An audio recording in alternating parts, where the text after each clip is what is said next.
Hey, what's up, everybody? Listeners and viewers of Strange Oddities Podcast. Unfortunately, you guys are stuck with my green screen behind me. We've had some forces at play tonight. Me and Mr. Farrands were wondering if it's the Amityville curse. Podcasters know that technical stuff happens prior to the start of the show. But we're ready to go. Apologies for my background. Usually, I have a nice flowing virtual background, but unfortunately, I couldn't get it up and running. I'd rather have everybody hear us and see us. So I only have Mr. Farrand's audio tonight. So forgive me. If we play video and audio together, it's going to be bad. So I'd rather you guys hear him clearly, and we're going to be good to go. Guys, I'm excited tonight. A two hour special of Strange Oddities Podcast. I have a big guest tonight. As you heard me say his last name, we have Mr. Daniel Farrands. He's a big horror writer, producer of big movies such as Michael Myers, Halloween 6, The Curse of Michael Myers. He wrote that movie. I love that movie. I love those sequels. I think they're great. I don't know why they decided to erase the rest of them, but I thought it was good. I'm a big fan of Mr. Farrands' work. I think it's great. He also had a hand in Stephen King's adaptation novel of The Girl Next Door. And, he wrote the movie for that. And he also produced and wrote the movie The Amityville Murders, which is one big reason why we have him on the show tonight. So for the first hour, we're going to get into a little bit about his background and his career. And then we're going to get into the DeFeo murders. We're going to talk about the murders. And then in the second hour, we're going to get into the Lutzer story because the Amityville horror just deserves a 2-hour special. And I think, we're just going to go with that. So we're going to probably have a lot of listeners, a lot of viewers, a lot of questions. I'm going to get to everybody's questions as best we can. If you haven't subscribed, please subscribe to the YouTube channel of Strange Oddities Podcast. It'd be a bonus for me. We're almost at 200 subscribers. I had a new one today. I really appreciate it. So without further ado, I'm going to go ahead and introduce this gentleman to everybody. I cannot wait. All right, Mr. Farrands, I finally have you on here. We're good to go. Welcome to Strange Oddities Podcast. Hopefully the rest of the show will go smooth. Thank you so much for having me. I'm sorry that the video seems to have a gremlin in it. It's just I think it's partially the area where I live, but also I think as you said, we had some hiccups, some Amityville gremlins in the system tonight. So anyway, but it's really, really great to be here. Thank you so much for having me. Yeah, no, absolutely. I'm a fan of your work. It's funny because we belong. How we kind of met was we belong to this Facebook group, the Real Amityville, and it's a great page. Everybody provides and contributes great information, and we all kind of are hardcore researchers and conversationalists about the Amityville, and that's how we ran into each other. And Yep. I was like, I couldn't believe that he was just hanging out in there, and I was like, would you mind being a guest on my show? Because he had so much knowledge and information. And then I realized who he was, and I was like, I have to ask him to be on the show. Oh, that's so nice. No, that's a really great group, and it's the only one that I kind of, like you said, poke my nose into from time to time because so many of the other ones I feel like are so steeped in like anger, and there's so many people who are just kind of nasty. I think the internet breeds that anyway, unfortunately. Yeah. But but no, I think it's a good group because it allows all perspectives. But I think that the moderators are very careful to not allow people to kind of get real nasty about things. Like, hey, have your opinion. That's what this is all about. But, don't come off like you've solved the mystery because nobody has. Yeah, no, exactly. And that's what's going to be great about this conversation tonight because there are so many unsolved mysteries and some holes in the stories on both sides. And there are two different things. One of the questions in the group that we belong with was a great question, which is one of the moderators posted about it. He was like, do you guys feel that, it's the same thing, or do you feel there's more than one thing going on? And I was like, I feel there's two different separate things going on between the both families, and that's just me. But before we heavily get into all that, because we have 2 hours to kill here. Cool. Well, not to kill, to have some fun. This is gonna be great. well, speaking of kill, let's give our listeners a little background about Mr. Farrands. What got you into horror writing, producing? what got you into the films of horror, and what got you to write about or got your opportunity to write about Halloween? Hmm. Honestly, and I think people would kind of chuckle when they hear this. I am the biggest, wuss when it comes to this kind of stuff. Like, I grew up very Catholic, very much taught like this stuff is from the devil and it's evil and it's sadistic. All of that stuff was kind of imprinted on my young brain. So it's just kind of weirdly ironic that for a kid that grew up so mortally terrified by these things. And you have to remember, I was a kid in the early '70s and into the '80s, giving away my ancientness. But no, we have to remember, like, this was the era of The Exorcist, The Omen. Certainly, Amityville followed that. Um, Everything was really scary back then. I was born right after the Manson murders. Mm, The Sharon Tate murder and right. everything. So I kind of just was, I think I came into this world with kind of a lot of fear, a lot of like, you know, I think just, it was a scary time. It just Mm, was. And we didn't have the benefit of like connection with other people and in it outside of your own neighborhood because there was no internet. There was no, we had like 12 channels to watch on TV. So anyway, but yeah, so I was really a scared kid, and there were events in my childhood that I won't get into that were pretty scary in and of themselves. So all of this stuff kind of like created maybe a little storm in my head. And I think maybe the draw for me was kind of working out my personal fears of this stuff. I think sometimes like we learn by confronting things. We move forward by confronting what scares us. And in my case, I think that fear was really extreme. Like my mother took us to see Jaws when I was 5. And not only did, the movie scare me like the rest of the world, and I was 5, but we lived in Rhode Island, which is right where they filmed the movie. And every summer we would take the ferry nice. out to the Martha's Vineyard or Block Island. And I Yeah. remember that summer, they tried to get me on the ferry, and I literally pitched like a Damien Omen fit in the car. That was like, that scene in The Omen where like they try to get him, the little kid, into the church, and he's screaming, and they have to Yeah. like drive away. That was me when they tried to put me on the ferry boat Yeah. to Martha's Vineyard, because I knew that's seeing the movie, that was like, oh, that's where we go. There was no differentiation in my mind of, Yeah. oh, this is where the shark murders people, and eats them. So I thought that the shark was going to tear that ferry into pieces, and we were going to go plunging into the ocean, and we are going to end up as great white lunch. So I had this fit, and they had to drive me home. So like the intensity of my fear was so great that I can't overstate that enough. That I think as I got older, as a teenager, and my babysitter, I wasn't quite a teenager yet. I was like 12, and my mother had left town for a long weekend to do some business, and we were actually moving. So, but she left us with like kind of like the neighborhood babysitter, kind of like our own Laurie Strode. Uh, she, Nice. and she was like, and this movie, and her brother collected Fangoria magazines. And it Nice. was kind of like looking at Playboys, like, oh, you're not supposed to look at this, but here, and she let us look at it. And there was the cover was Friday the 13th, Part 2. And there was the head of Mrs. Voorhees in the refrigerator. And I was horrified, yet I was kind of like also that age where you start to kind of like push buttons a bit. Yeah. I have to see this movie. And she's like, no, your mother will kill me. Yeah. But my very persuasive, ways prevailed, and I got her to take us to see it. And I was so terrified that the entire summer I spent like in mortal fear that this guy with half a head of hair and a disfigured face was going to jump through every window and attack me. There you So go. I slept with lights on, and I turned lights on when I walked by dark doorways, and Right. it was a whole like literally like it traumatized me. Yeah. So, but then it just became more and more like like this is now the era we're into, like the slasher film era. Friday Yeah. the 13th, Halloween, all of these things were kind of in their heyday, coming out. They were a new thing. Everybody was into it.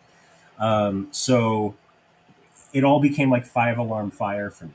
And it started and I always was creative though. I was always the kid, like I was putting on little plays and directing little things and typing out scripts. I was a super Star Wars geek, and I used to type out these little Star Wars scripts and make Star Wars plays at school, and like we did all that stuff. So it was always like the creativity was there. But then when the horror genre kind of leapt into my mind and into my world, I started making those. So in junior high, I was making, Halloween Party, Friday the 13th, The Unknown Chapter. So like fan films before they were even called that, long before. So like shooting on giant VHS camcorders. Yeah. But anyway, so that's kind of where it all began. And then, believe it or not, when I was 14, I wrote a letter to a guy named Frank Mancuso Jr., who was the producer of the Friday the 13th movies, and unbeknownst to me, also the son of the CEO of Paramount Pictures. Nice.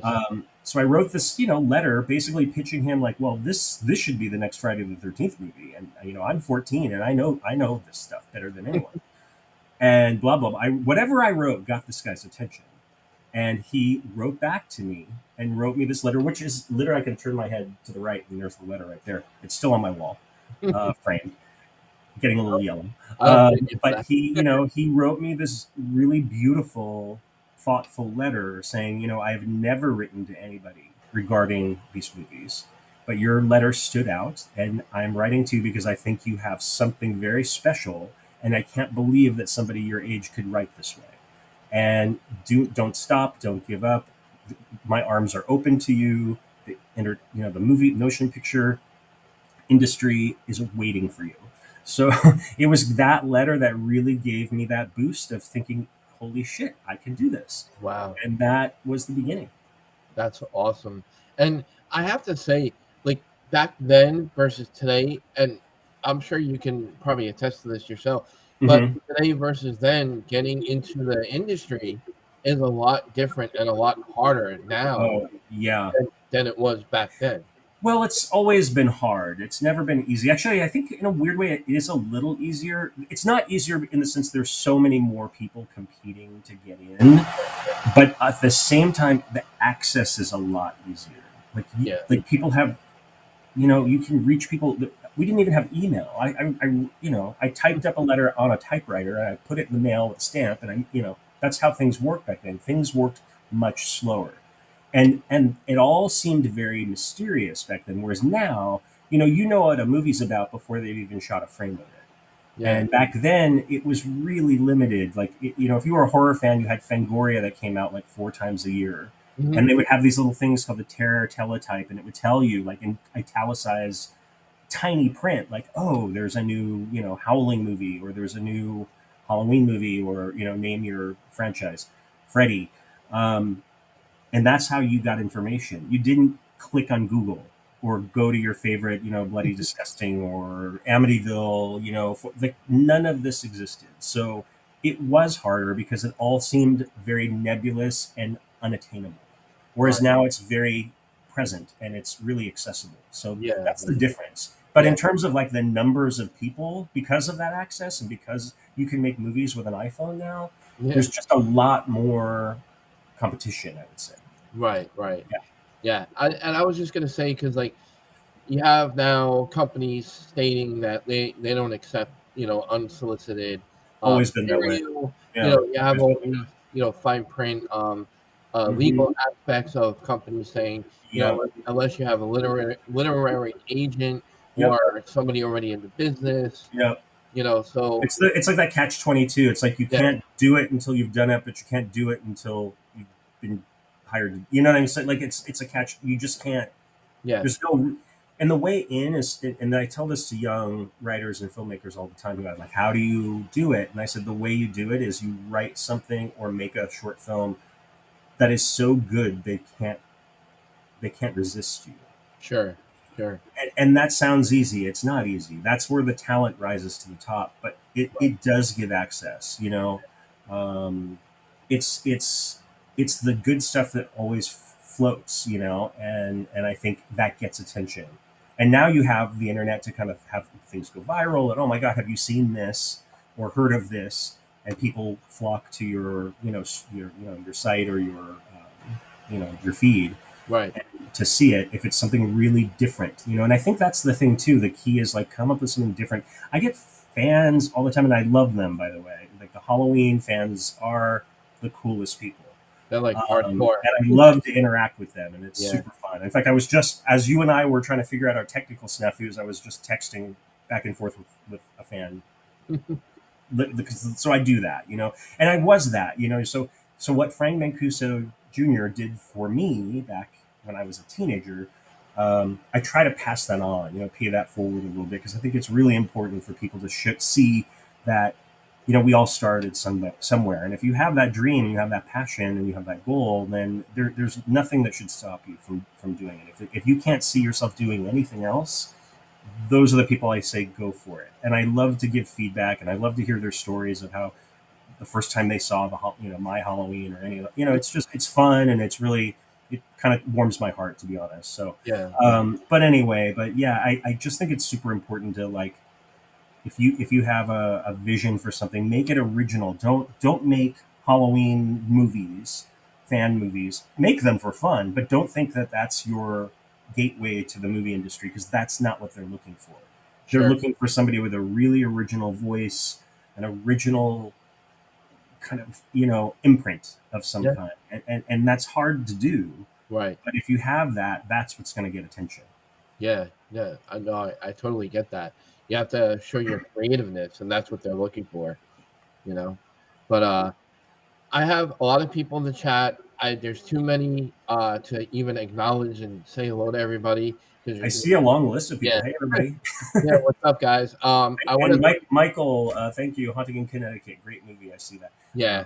Thank you very much. That was Yeah. fun. We're gonna take questions later throughout the podcast. If Daniel doesn't mind, we'll throw a few out there just to kind of make things interesting for everybody. Because everybody is a huge fan of this topic. We made this 2 hours because it just deserves 2 hours in itself.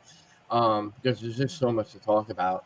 But before we do, I do have one more question regarding your career, which Okay. is, what is one of your most favorite pieces or movies or writing or producing that felt more heartfelt for you, that you really enjoyed? Is there a film that stood out more for you than others, or was it Like, what? are you saying of the movies I've made? Yeah, the movies that you've made, Oh, and okay. I wonder. thought you said like any movie that I wish, like that. No, There's a long list of those. Holy but moly. yeah. But they're all meaningful to me in Sure. some way. Some have been very controversial and got me in some, public hot water, but we live in cancel culture land now, so that's no surprise. That being said, I think something that really meant a lot to me from a personal perspective, well, there are two. Um, I'm kind of known for doing documentaries as well as features, Right. and two of the documentaries that I've I've made really stand out because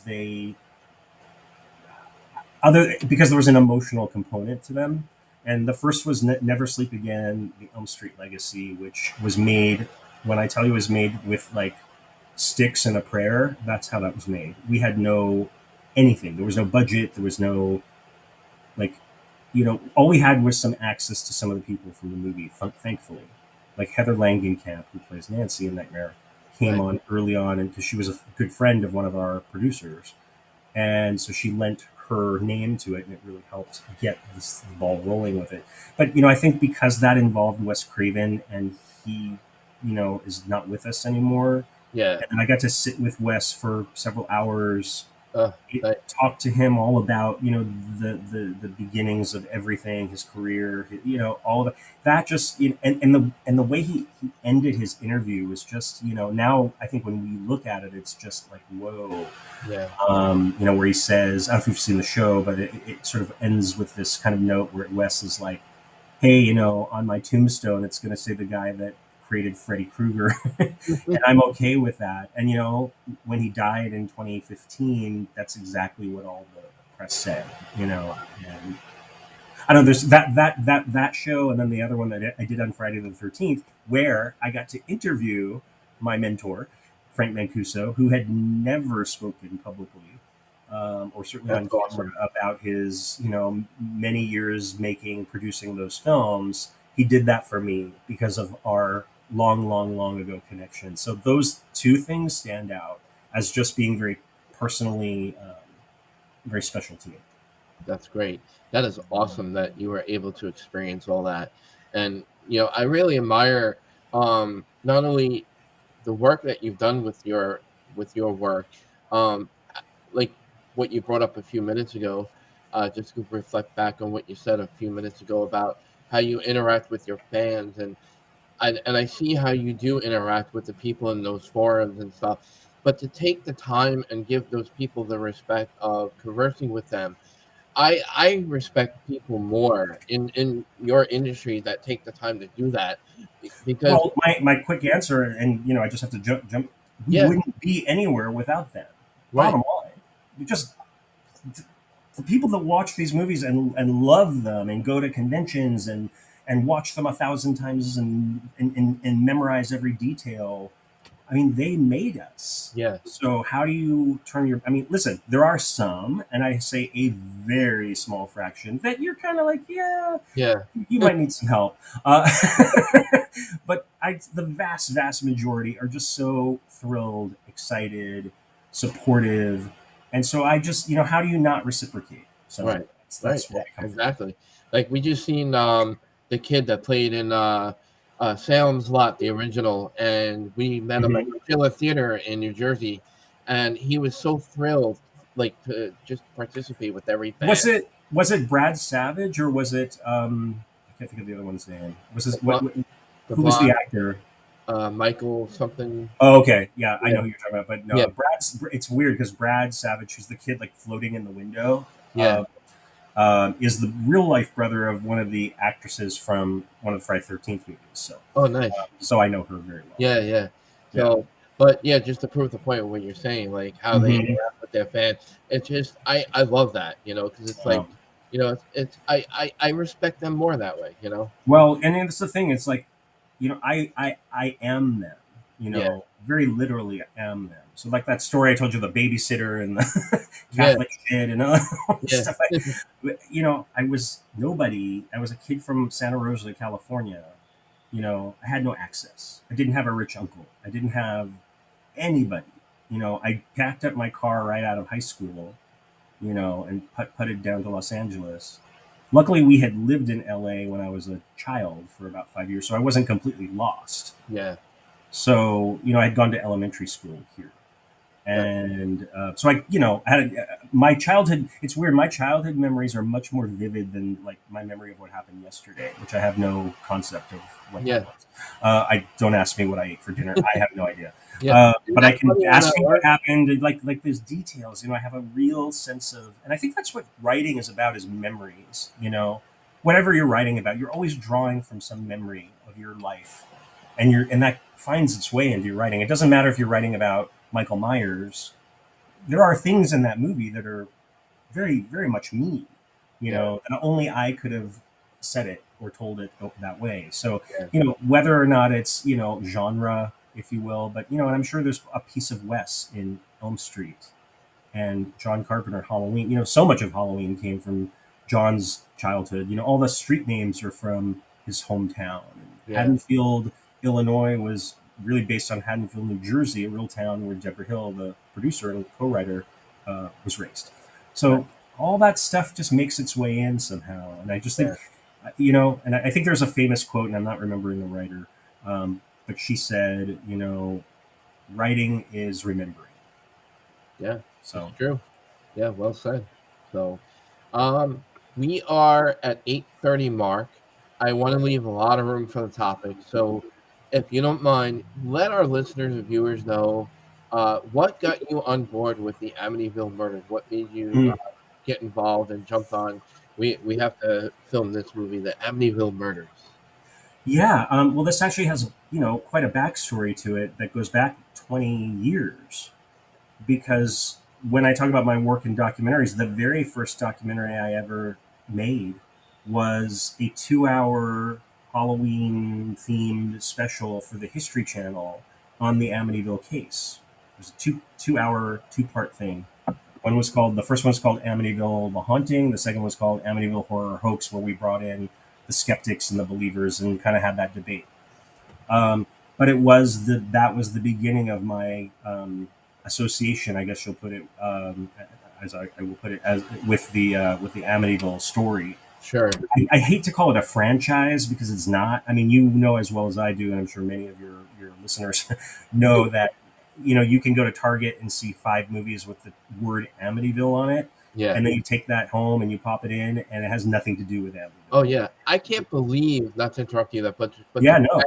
just to add further to that point, Mm-hmm. there are so many movies with Amityville that are Right. not part of those original. Right. So that's why I say it's not a franchise anymore. Right. What happened is that people have become aware of this. I use the word loophole, but it's not really correct. But I'll say loophole. That because the Amityville is a town, a real place, that nobody can copyright that word. Yeah. What they can't do is set it in that house. What they can't do is tell the story of the Lutz family. I mean, they could do the DeFeos, and we'll get to that. But the house is protected by copyright because of the original book and the continuing rights that the Lutz estate now hold. Yeah. So I think they've all been very careful to avoid that. Yet it doesn't stop these guys with an iPhone and a light from making a movie in their mom's basement and then calling it Amityville and then trying to deceive the public. So it's a problem, but it's just something that I think the rights holders don't have a stomach for. They're kind of like, they hope that people see the difference between that and an actual movie that's called Amityville or the Amityville Horror. And so, there's just confusion, and it's unfortunate because I think you read articles, I'm sure you have, and I'm sure we've discussed this on the Amityville forum, which is, there's just so much of this stuff that it's kind of been diluted. Yeah. So, no, totally. Yeah. But getting to that, so I did the 2-hour show on Amityville, and I met again like the Elm Street documentary, and those were much later. But I got to meet everyone who was still with us in the year 2000, including Dr. Hans Holzer, obviously George and Kathy Lutz, who appeared side by side for the very first time in 20 years on a camera to tell their story the way they wanted to tell it. And just so many people, even the skeptics, like the wife of Stephen Kaplan and the attorney Bill Weber, and I had Ed and Lorraine Warren on the show. So it was really comprehensive and really, again, a time capsule because so many of those people have passed. But that was the beginning of it. And then out of that show, a real friendship emerged between me and George Lutz. It just became it wasn't about Amityville. It was just, we became friends. That's cool. And when I would go to where he lived, I would stay with him, and he would come to Los Angeles and he would hang out with me. And I don't think he liked hotels. I don't know. I think he was always afraid of being haunted somewhere. Anyway, but no, we just became friends and very connected. And it was so connected that, in fact, when he passed in 2006, the family asked me to do the eulogy at his service. Wow. And I wrote this eulogy, and it was not, that's a horrible thing to have to do, but yeah, I was glad to do it. So that was the beginning of that connection. And out of that, the family has been kind of, I think has been kind of raked over the coals by people say what they want to say about them. They really have no control over it. But I think that because I had a friendship more than just kind of like a business relationship, I think I became their go-to person to kind of represent their rights. And so, there's been different incarnations. We did a movie that wasn't very successful, and that we ultimately weren't really happy with, called Amityville: The Awakening, that had Bella Thorne and Jennifer Jason Leigh, a good cast. Right. But it was technically an official Amityville movie because guess what? It was set in the real house. So that's what I represent. And then a couple years after that, I was in talks with some people. One of your listeners mentioned Haunting in Connecticut, and I was trying to find a way after we had done that movie to kind of expand that into a franchise. And so I had met some people, some, we call them quote unquote the money people, and just had a meeting. And I said, listen, I'd like to do something with a bunch of hauntings, haunting in Nebraska, haunting in wherever, Washington, and kind of expand that idea. And they were like, that's great. What's the most famous haunting? And I said, well, Amityville Horror is the most famous. Well, let's do that. I said, well, that's not easy. But I said, what hasn't really been done is the murders, the tragedy of the DeFeo family. And I'm not kidding you when I say I walked out of that room with a commitment, and I wrote a script, and say this was April, we were shooting that movie by July. Wow. So that's how quickly that came together. But again, a lot of years before that happened. So yeah. But anyway, so that was the beginning of that. That's great. When you were going into it, how? I'm sure the bar was raised at that point because of everything else that you've done, to this point. So, what were your expectations coming out of it? Because I think, like, you were kind of aiming for touching on more of the family situation rather than not like what could have caused him to kind of do what he did, kind of thing, or was it more about the family? I mean, a little bit of everything. I mean, it goes to all the stuff that we're always, going in circles around in the forum. Nobody knows Yeah. what really happened. Nobody is alive to talk about it. Yeah. Sadly. Yeah. So you can only interpret, from the facts that are known, but also, you're telling a story, and I didn't necessarily have nobody was on breathing down my back saying, oh, you gotta make it like a scary movie. I just said, this is a scary movie. Just the whole idea of this, this kid like losing his mind, this horribly abusive household, which it was. And what could have caused it? I think the movie doesn't, I think there are those like, oh, you just went the supernatural road. I'm like, no, if you really look at the movie and take the time to look at it, it's not saying that. It's saying it could be a lot of things. This could all be in his head. This could all be part of the drugs and the things he was doing, which we show in the film as well. Yeah. But I just think, I just thought it was interesting to portray it from different perspectives. And what if, because that's all we have. And so that's how I approached it. Yeah. Yeah.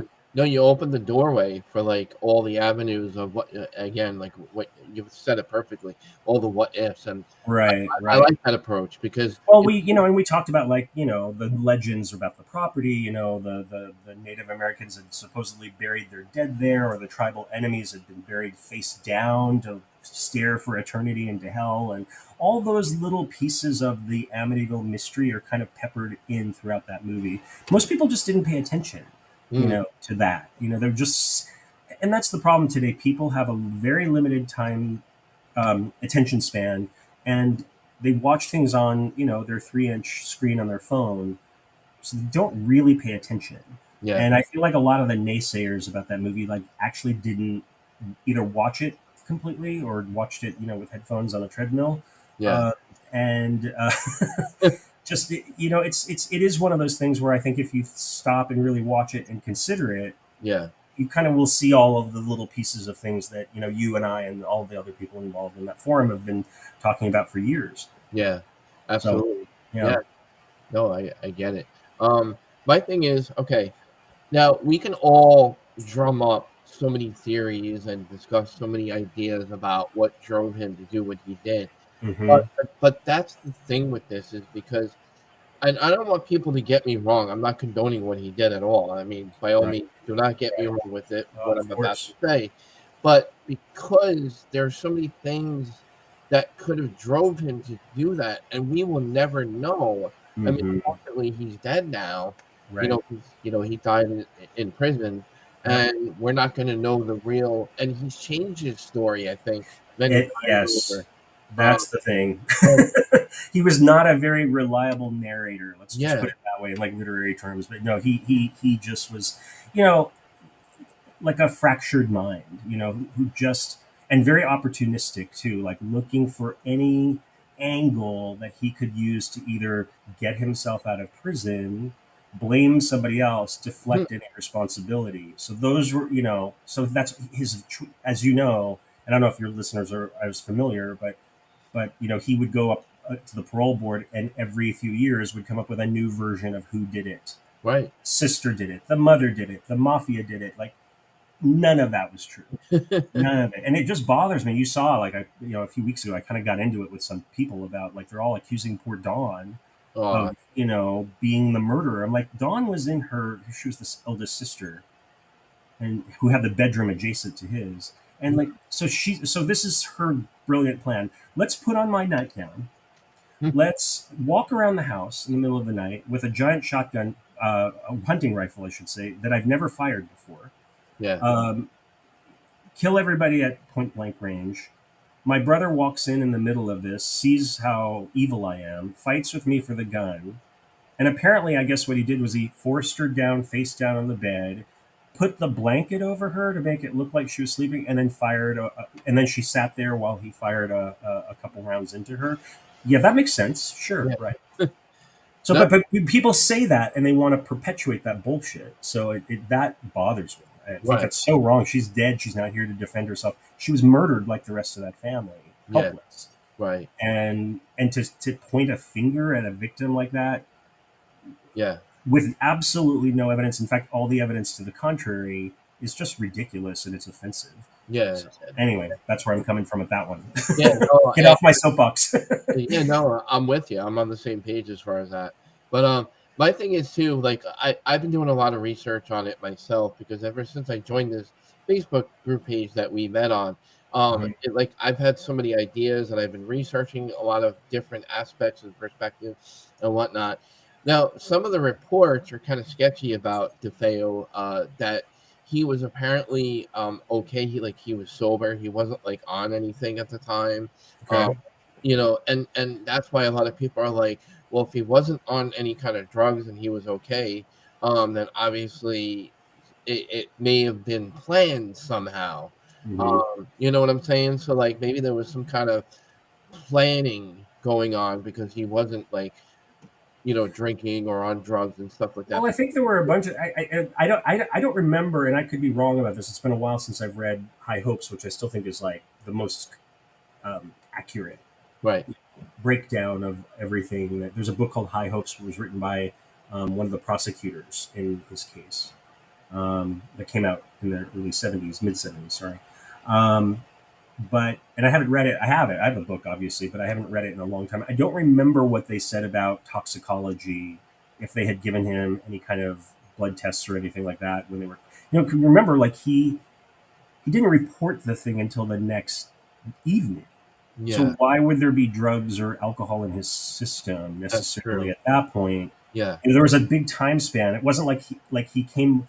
It's not like he had killed them. Obviously, we know he did, and then just ran out the door and said everybody's dead. Like this, there was like 24 hours almost, not quite, but there was a day that went by that he went to work, acted like everything was normal, went to get a drink at the bar up the street where he always hung out, and then came running back saying, everybody in the house is dead, and everybody went right from the bar, went running up the street, and went in and found everybody in their beds. So. I mean, that was the beginning of it. So I don't know if that's, maybe, but I don't know for sure if he would have, but I think the planning, I think there's something to that. I think that he probably for a long time wished his father dead. And I think maybe by default his mom, because she failed to protect him. Maybe that's a theory, that is worth considering. Sure. But the children, obviously the most troubling part of it, are those little kids. And also, there's that story that there was life insurance or there was money hidden in the house, and that's what he really wanted. That's another thing. We depict that in the movie as well. Like he finds the father's stash of money and is like, is that his reason? We never answer the question because we can't answer that. There is no answer. We'll never know. Yeah. We just theorize and talk about it. And I think that's great. Honestly, I think say what you will about the haunted house aspect of it, but I honestly think that not many people would remember the DeFeo massacre had the house not kind of come into its own its own infamy, Yeah. if you will, whether you believe that or not. Yeah. But I feel like that story would have been forgotten in some Sure. way. So I Yeah. don't know. It's like a double-edged sword. I don't know. It's hard to. Yeah. It really is. A really good question I have, and I don't know what you think about this, but how come, or if there was, I don't remember if there was or not, because again, this was so long ago, and we're kind of refreshing our minds again about the time Mhm. period that this all took place. But the gunshots, because it was a shotgun that was used, were Right. there any neighbors that reported hearing gunshots? No, no, none of them. And I've been, when I did the documentary, I'm there in the town, and I'm walking, and we had some people that were kind of taking us around. They're very the village of Amityville is very anti-Amityville horror, to say the least. Mm-hmm. Um, they want to scare people away, basically. Um, so we had some people that we had befriended within the community that helped kind of facilitate things for us. But I will tell you this is one thing I do remember when we were shooting, just we call it B-roll, just shots of the town, the beauty, the house. We showed the house, but from across the street. We never stepped on the property. We were very respectful that way. So within 5 minutes of us being on that corner, there were, I think I remember counting 6 Amityville police cruisers circling the block like sharks.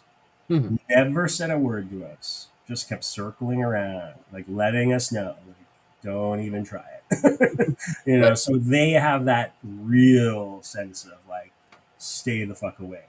Yeah. Especially when they see cameras or a movie crew. And we were like, I have to say, like for a crew, we were like 4 people. So we weren't Yeah. like making a big footprint on their neighborhood. It was just really low key. And we did that deliberately. So anyway, but yeah, oh my God, I totally lost track of your question. No, it's about the gunshots being Oh, the heard. gunshots. Yeah, so we did talk to the neighbors, and you see when you're there how close the houses are. It's like Right. this little bedroom community. I mean, it's not like in the movie where the house is off on its own and it's big, land around. It's not like that. There's a house and a house and a house. It's just a Yeah, they're regular on top of each other. Yeah. They're on top of each other. So that's the weirdest part. Nobody reported gunshots, and there were, I think he fired 8 rounds. And this is, by the way, this wasn't a rifle. This wasn't a shotgun. This was a Marlin hunting rifle. Okay. That sound from one shot should have been heard miles in every direction. Yeah. And then they fired 8 shots from that thing that night. Yeah. 7 or 8. Nobody hears that. It's interesting. I think years and years and years later, one of the neighbors, the next door neighbors, I think they were the Irelands, and they decided to say, "Oh well, I heard it, but I just didn't think it was important." You hear 8 shots in your neighborhood, and I didn't think that was. Yeah, they'd already arrested him. I didn't want to take a trip to have to file a report. Yeah. So take that for what it's worth. Yeah, right. But all the only thing that anybody reported hearing was their dog, their sheepdog, Shaggy. His name was Shaggy, and then he was barking all night, barking. That's all they heard. They didn't hear any gunshots. They heard Shaggy. That's crazy. I know. But yeah, that was one of my really important questions that I had, and I had a lot of people send me some really great questions, and I'm gonna throw. Yeah, I see. Michael's asking a lot of good questions. Like, was the family being drugged at dinner? They were not. They did toxicology on all of them. Family members during the autopsies. There was no drugs in any of their systems. Right. They also checked to see if he had used some sort of silencer, which is almost next to impossible on a hunting rifle of that caliber. Yeah. But there would have been fragments of the silencer left on the crime scene, so that was not true. Did you ever get an opportunity to interview DeFeo in prison? No, and not for want of trying. So Okay. when we did those shows, we wrote a letter to him, saying what our intentions were and how we'd like to do it. And he wrote back, and it was like really creepy to get a handwritten letter from Ronald DeFeo from his prison cell. Yeah. And he had really strange handwriting, like it was kind of like all scattered, like something like a psychopath would write. Almost like a letter, like a ransom note. That's what his writing looked like. But it says Daniel Farrands on the on the envelope. I'm like, oh fuck, this shit's getting real. It's kind of spooked me, to be honest. But Yeah, little. But he wrote back, and this is what he said. and you have to kind of read between the lines with him, because like the way he wrote was kind of how he talked, which was very nonsensical. So it was basically, the demand was, um, you're going to pay me $10,000 for this interview. Wow.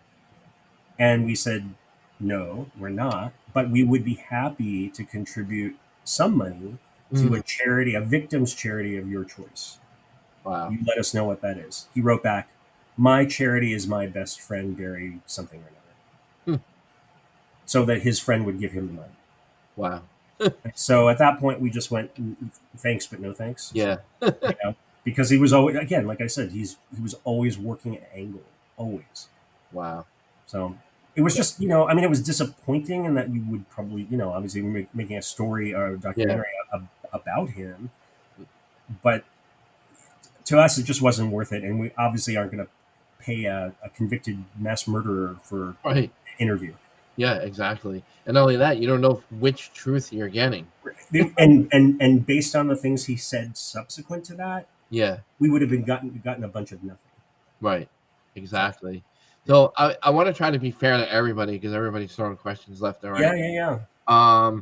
So I had another friend say, let's see, where is he? I don't want to lose him. I believe it was. I'll just say hi, Michael. Hi, Ronnie. Hi, Lourdes. Gerard. I can only see a few names on the list. Yeah. No, we had a lot of people on. I want to say hello to everybody. A lot of people in here. I don't know. I don't see the question. It was in there, but I do have a couple more. Like Michael's been bringing up a bunch of interesting points about, like that none of them awoke during the murders, and that's absolutely true. I mean, there's been some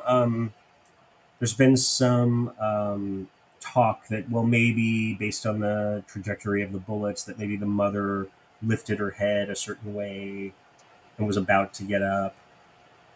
None of that stuff's ever really held any water. I mean, what I say to people is, like, just read High Hopes, because that's the facts. Those are the facts that were proven at trial. Yeah. And it's also was done when the testimony was fresh. Now if you go to these people, it's been, decades. Yeah. So I just, it's weird. I think there was a documentary not long ago where they interviewed one of the cops that were on the scene after the murders took place, and he brought up some weird thing about the kind of gun it was, or maybe that there was another gun, and it's not true. It's just not. It's not true.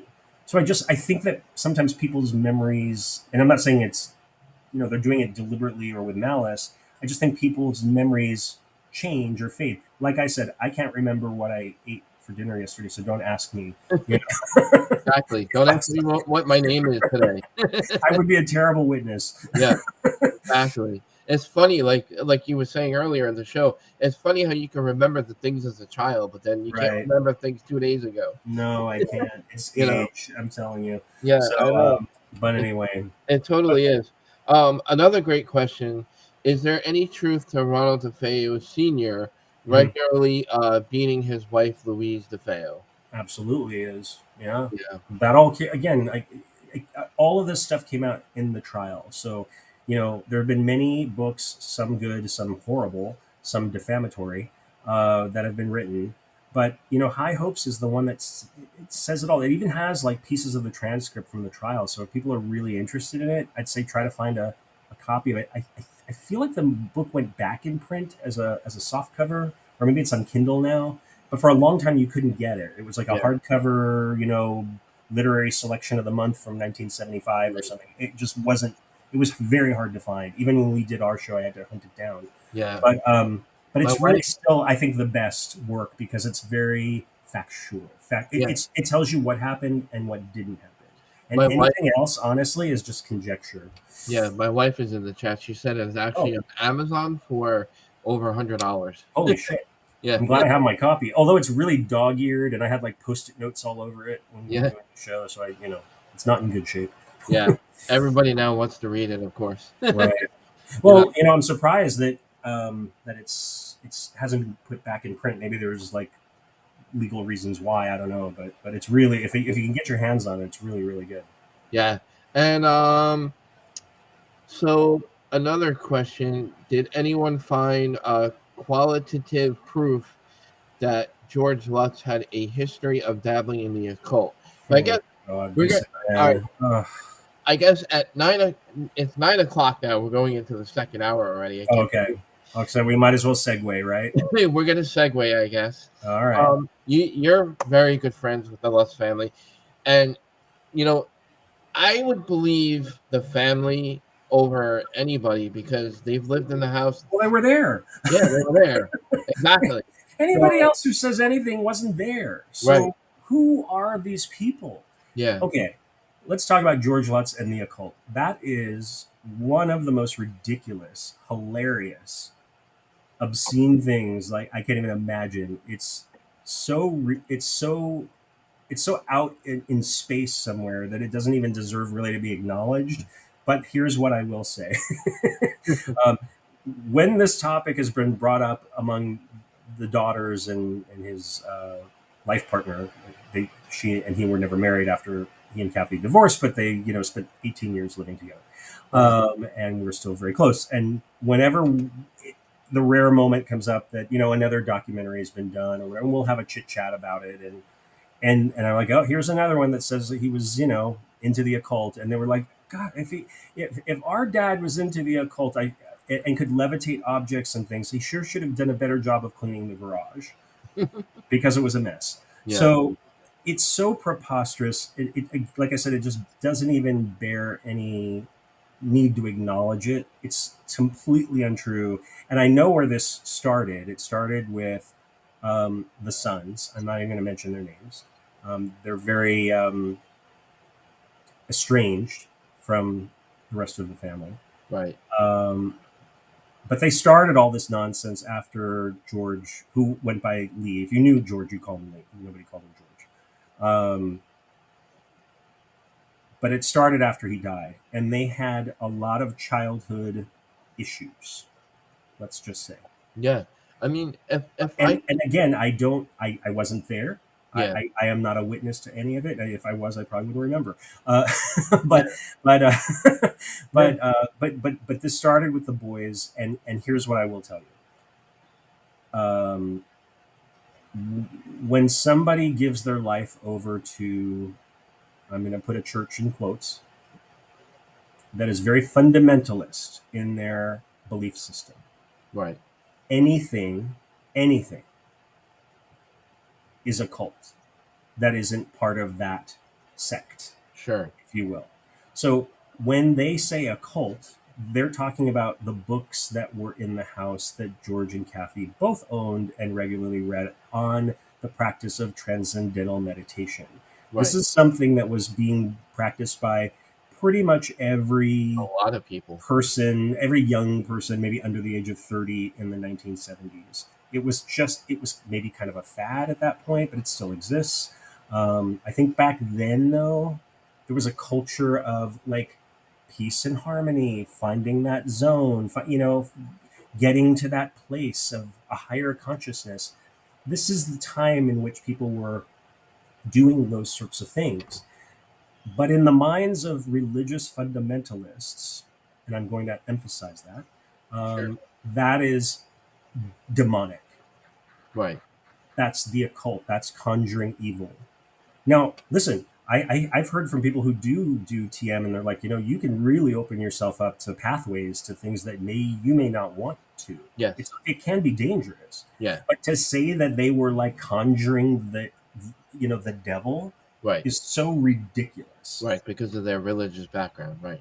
Well, not only that, I mean, George Lee was never particularly religious to begin with. In fact, when Father Ray, the priest that came in to bless the house, that later had his experience, Yeah.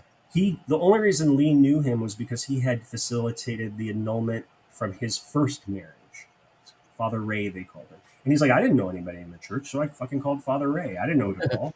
Like his buddies, he rode motorcycles. He was that kind of guy. He was a former Marine. He was kind of a tough guy. Yeah. And he's like, one of my motorcycle buddies said, oh shit, you're living in that house. You should get a priest to come in there. I mean, that's as simple as it was. It wasn't like, ooh, like Right. this whole like thing that people have made it out to be. It was as simple as, and this is the way he told it to me all the time. He goes, just my buddy said that, get a priest to go in. He's like, I didn't know who to fucking call. Yeah. So, like, this is how not spiritually or religiously affiliated or knowledgeable this family was. They just Kathy was a Catholic, but not, she wasn't Not like a hardcore traditional. Catholic. No. Yeah, So not like that's just to give you, you guys some background on the real story. Yeah, absolutely. I did my own homework on TM and what it was about and whatnot. Mhm. I wanted to do my research before having you on the podcast. Oh, cool. Yeah. And so that we could have a real cool, in-depth conversation about certain things. Right. I did learn that people can use TM for a darker side of things. There are people out there that can. Right. Well, that's what I was saying. Like, you can if you choose to look at that pathway. But I mean, first of all, Kathy was probably not going to participate. She had 3 small children. She didn't think about conjuring demons. That was, and Lee was too busy worried about, setting up his the boathouse and getting his business, moved into the basement of that house. Yeah. To be thinking about, ooh, let's raise some devils and demons and conjure the, like this is just not who these people were. You have to understand they were very like salt of the earth type of people. And Kathy's mother, Joan Connors, was, from everything I learned about her, not only from the family, but also other people who met with her shortly after they fled the house, was like, oh, you did not mess with this woman.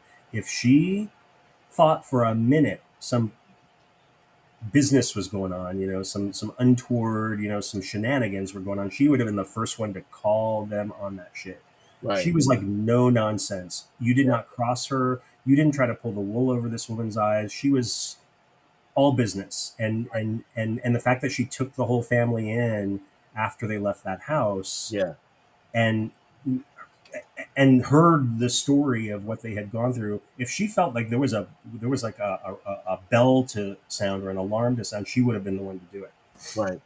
All right. So we've heard the children's side of things somewhat, like out in public. We've heard Daniel Lutz's documentary, My Amityville Horror, that documentary, and how he was traumatized by what he experienced. Do you think it's possible that what they witnessed George Lutz doing with TM, they could have misinterpreted TM? Of course. Especially when you belong to a fundamentalist church. Yeah. You'll interpret that. Right. To be, because they think everything is evil. That's not part of their sect. I'm going to repeat that because that's the fact. Yeah. When you have been brainwashed into a cult, everything outside of that cult, I don't even call it religion. It's just a cult. Yeah. But don't get me started on that. But yeah, I mean, it's not. When you've been indoctrinated into a certain belief system, you look at everything and everyone outside of that circle as a threat, an enemy, and that's and that comes very much comes through in that documentary. Yeah, absolutely. And the sisters are appalled. They are appalled, and I can say that on behalf of all 3 of them. Right. And Daniel was very adamant about his relationship with George, even because they didn't have a very good relationship. But isn't it interesting how he had such a good relationship with all 3 of the sisters? The right. Yeah. It's very interesting when you think about that, who aren't part of the church. I say it in quotes. Right. I find that very interesting. How is it that you have such a dysfunctional relationship with the 2? Yeah. But the other 3 loved him to the day he died. Yeah. So that's all I'll say about it. Yeah, exactly. Right. So, and do you think it is also possible, which I think so, as I think this myself personally, being that I'm a paranormal investigator outside of podcasting. Yeah. I believe that not every family that have lived there, because a lot of questions have popped up. Well, how come all the Right. other people who own the house don't report Mhm. things? Maybe it's because they're not open to what's going on there. I think so. Yeah. You And know? I mean, if you go back and watch my History Channel shows, Kathy does say, we were practicing transcendental meditation.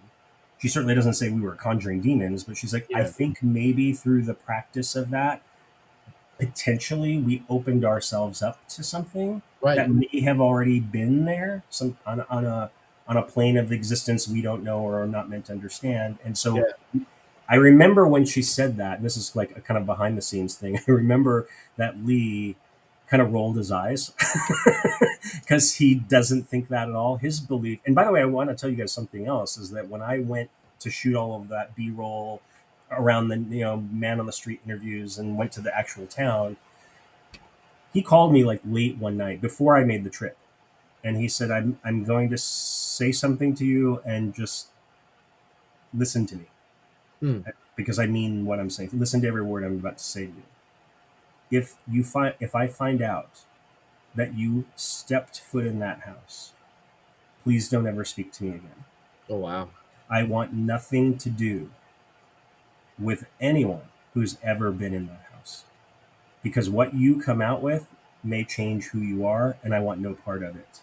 Oh, wow. So this is how deeply he felt this. Yeah. And of course, I was like, no. Of course, I was kind of curious. I wanted to go in the house, I know. Maybe you like everybody, right? Yeah. But I was respectful of what he said. But it also, the way he said it, he had a really interesting way about him, which was he was the most jovial, lighthearted, very, very funny man. I mean, we spent most of our time just laughing and playing dominoes. But and just he's just one of those people, like kind of like an uncle that always makes you laugh. But whenever the topic, and it didn't always come up, but whenever the topic of Amityville and their experiences in that house came up, it was like a dark cloud descended over him. Something like his body language, his eyes, the color of his skin. It was the weirdest thing. I wish I could really explain this, but it changed. Like everything about him shifted. He wasn't funny anymore. He was sort of scary in the way, not that he was intimidating, but he scared me because it gave me the sense like this shit is fucking real. Yeah. Like within every fiber of this man's being, this kind of tough guy, funny guy, the memory of what occurred there changed who he was.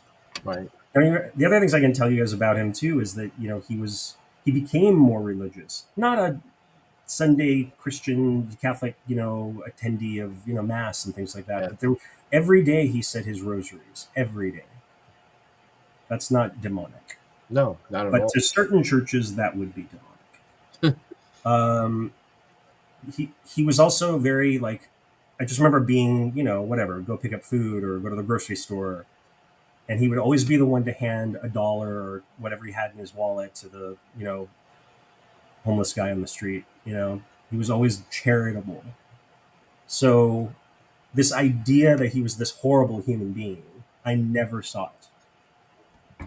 Yeah. That's And I don't think his partner would have stayed with him for 18 years if he was that horrible. Because she is no nonsense. She's a would have left retired him a long attorney. time ago. You kind of don't, like, I think an attorney would have seen through the shenanigans, but she, Sure. it was a happy relationship until the very end. Yeah, absolutely. Anyway, yeah. Yeah. No, I totally get. So I just, when I hear these things and I read this shit, Yeah. first I kind of chuckle, and then I'm like, who the hell are these people? They never knew him. Who is? Yeah. That's the problem. It's like you Yeah. can say anything you want, and there are no consequences. There are no. There's and of course with him, especially with the boys, like he can't defend himself. It's not here. So all I can do is just tell you, hey, my experience was completely not that. Yeah. And he had his temper moment. He could be really infuriating too. Like he's just he could just get cranky. Yeah. And we'd be like, oh, just shut up. So, but even Missy, who was Kathy's biological daughter and his daughter by adoption, Mm-hmm. was as close as you can be to him. Wow. And is the one that doesn't talk about it, but she has talked about it with me Yeah. and other friends of the family, of her memories of that house, and Jody, and this boy that would appear to her in her room and sit at the edge of her bed, and he had a blue face, and how he would tell her that you will never leave this house, you will always live here. Right. And Wow. and she was 5 at Yeah. the time. So anyway, but yeah. Wow. Yeah. No, that's cool. I'm so happy that you shared that because, like you said, there's so many people out there that just like come up with these crazy things, but that the special relationship you had with George, Hmm. that you were able to tell you this side of the story. Well, Uh, think it's not fair, that yeah. people leap to all these judgments and conclusions without knowing the reality. Yeah. With Exactly. just hearing a piece of it, of somebody who's got a bias, or a bone to pick. I Yeah. don't know what happened with the boys. I think that the divorce, though, and I'm not, I can't quote them, and it's not my place. And I will say the other thing I want to say too about Lee and his perspective on this was, Sure. he used to say to me all the time, even despite the kind of fractured relationship he had with the sons, he's like, they have their story to tell, and I'm not one to tell them not to tell it. Mm-hmm. I I have my experience. Kathy has hers. Missy had hers. They had their own. It's not for me to say what they can and can't say, can and can't believe. He was very kind of diplomatic about all of it, and he never judged them while he was alive. I don't know how he'd feel after all the horrible things they said after he died. Yeah. I can tell you that Chris was at his funeral. I was there. He That's was there. interesting. Wow. So, do you know what I'm saying? Like, Yeah. I think that some of this antagonism, if you will, this kind of resentment, I think came from the divorce. I think they were traumatized when he left. He divorced Kathy, not the other way around. Okay. Wow. So I think that some of the wreckage, I'll say, Yeah. is due to that, feeling abandoned maybe. And I'm Okay. Yeah. surmising. I'm not saying this is the reality. I don't know. Right. I do think that she and George, like a lot of 70s parents, were pretty hard on them. Beatings with spoons occurred. Things like, these were just things that were different then. Yeah. We all got spanked back in those days. Yeah. Maybe Lee had more of a temper when he was younger. Maybe he was like physically rough with it. I don't know. Yeah. But I can just tell you, as the person that I met, who was in his early 50s at the time, was the exact opposite of any of that. Sure. I mean, they had dogs in the house, and they sat on his lap, and he was the most, you know what I mean? Like, Mm-hmm. approachable, kind person. He was always the one giving big tips at restaurants, and not that he had a lot of money, but he's like, no, these people work really hard. Yeah. So he's that person. Yeah. That's all I can say from my experience. Right. Right. And we need more people like Kathy because we need more parents to use the spoon a lot. Yeah, I remember hearing from somebody, I can't remember who, that she was more of the taskmaster, more of the disciplinarian, Yeah. because they were her biological kids, and I think she was the one to exact the discipline Mm-hmm. more than he ever was. But I could, again, I wasn't there. Yeah. I can't say. And again, they do have their story to tell. They have, Yeah. and I think that despite what they say that is not true about their dad, and he adopted all of them, so it's not like they were stepchildren or whatever. Yeah. Like they were all adopted. Yeah. If he didn't care, he wouldn't have done that. And then there's that. But what I will say, and I think that the common thread that people should look at is the interesting thing that they don't say is that it was made up. They don't say that it was a hoax. They don't say this shit never happened. They say that it did happen. They say that they were terrorized in that house by things that they couldn't see or couldn't explain. Dark shadows, things thumping their beds at night, running for their lives. So it's interesting to look at it from that perspective of, well, despite their, resentment toward him, how funny that all 5 members of that family held to the events that occurred there. Yeah. That they never negated the other. Right. And like they never said he lied. right. They never said that. They Right. said that I think they think he woke something up. I think Kathy sort of said it. He, and I believe it. his perspective though was that it was there long before. Yeah, Whatever was there was waiting for them to move in. yeah, I don't know. I think that's the mystery of the whole thing. We don't know. yeah. And I We think don't. the fact that the current residents and the residents of the past 40 years or whatever have not supposedly had any experiences, although I've heard very off the record that numerous things have happened in that house since Well, that they don't want to talk about. I can actually. I'm doing my own filming with Okay. a documentary in my neck of the woods because I'm Oh, from cool. Long Island, and I Oh, visit the house. you're from Long Island? Yes. Do you live there now? Yeah. Oh, so how far from Amityville are you? 20 minutes. Oh shit. Yeah. So you've been to the house lots of times, right? Believe it or not, it was my first time my whole life, just recently. What? Yep. How can you grow up on Long Island and be a fan of all of this stuff and like a ghost hunter and not want to drive by the house? I've always wanted to, but I never did. Isn't that crazy? Wow. That is. I think if I were to see the word Amityville on the Long Island Expressway, I'd be like turning left. I'm here. I gotta go look. Yeah. So, in the midst of my research, we found a cemetery a few blocks from there, which I'm not sure if you know about this, but there's a Ketchum family cemetery. Oh yeah, we went there. Okay. We shot a little footage there. Yeah. I do remember So that. we went there, and the neighbors surprisingly was so open about coming out, talking to us. We told them who we were, what our intent was, and we were discussing with them, the cemetery and what was there, Sure. what it was like before all that, Okay. because the historical society takes care of it, they maintain it, Those and guys. neighbors are. Can I interject something really quick about the historical society? Absolutely. It's hilarious.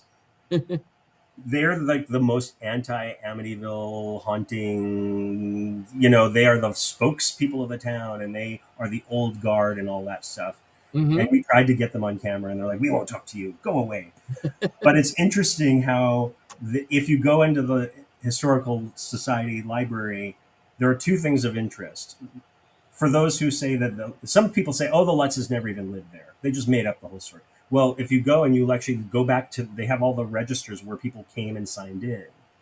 And you can look at the register where George and Kathy signed in there in 1975, like while they were living in the house, because they were researching the history of the place. Yeah. Like, what the fuck is going on with this? Yeah. And then secondly, that in the little kind of museum they have like little miniatures of just like local places of historical significance. And they have a little 6-inch model of the Amityville Horror House.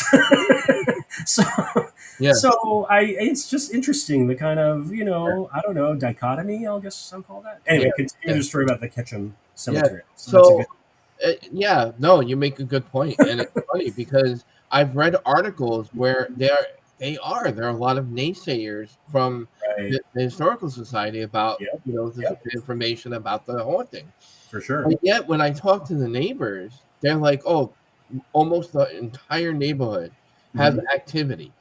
And not regarding the house, but in their own homes. Is that what you're saying? Their own homes surrounding wow. the cemetery. Interesting. And it's very close to the Amityville house. And then in learning all that, which I think Hans Holzer actually did a little research. If you read his book, he touched a little bit. He was in the documentary as well. So So he touched a little bit on the history of the land and what was there before the house, which I think personally, stuff that was there before the house could have ignited things for the house. Maybe.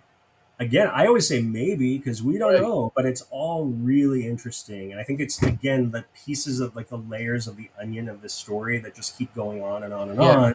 You just never really get to the meat of it, if you will, to the heart of it, because there's there's no definitive answer either way. But it is interesting. And there was, in fact, I was doing some research for another project that actually is set on Long Island that relates to an Indian chief and his tribe that were massacred there, all in that area.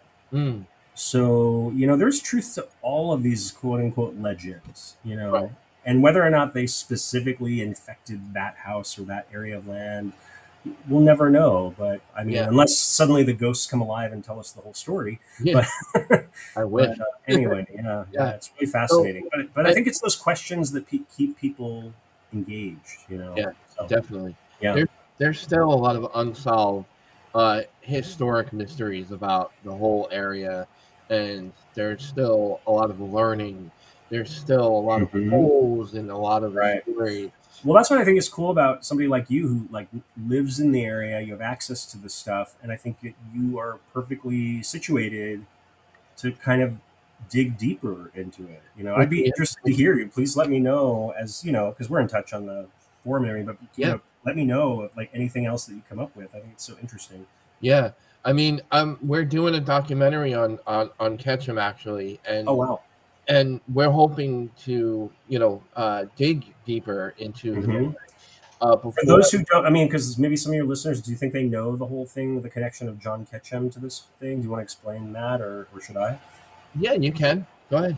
Oh, so according to legend, Yeah, I always do the yeah, disclaimer, but that there was a man named John Ketchum who'd been expelled from Salem, Massachusetts, at the time of the witch trials for allegedly practicing witchcraft, and he had fled before they could, try him, and that apparently he was some purveyor of these occult practices, and he found his way to Long Island, yep, specifically Amityville, and apparently continued this kind of stuff there.